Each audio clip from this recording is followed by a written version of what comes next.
اعوذ باللہ من الشیطان الرجیم، بسم اللہ الرحمن الرحیم۔ السلام علیکم ورحمۃ اللہ وبرکاتہ۔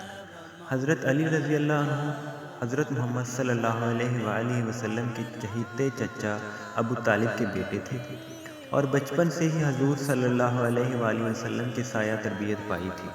جب حضور اکرم صلی اللہ علیہ وآلہ وسلم نے اپنے قبیلے بنی ہاشم کے سامنے اسلام پیش کیا تو حضرت علی رضی اللہ عنہ نے سب سے پہلے لبیک کہی اور ایمان لے آئے۔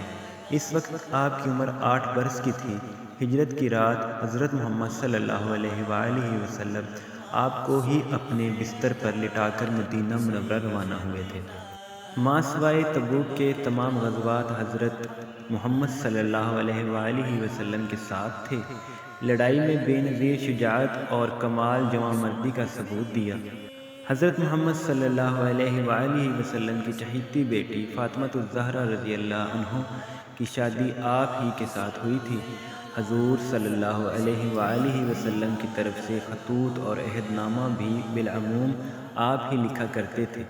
پہلے 3 خلفاء کے زمانے میں آپ کو مبشر خاص کا درجہ حاصل رہا اور ہر اہم کام آپ کی رائے سے انجام پاتا تھا۔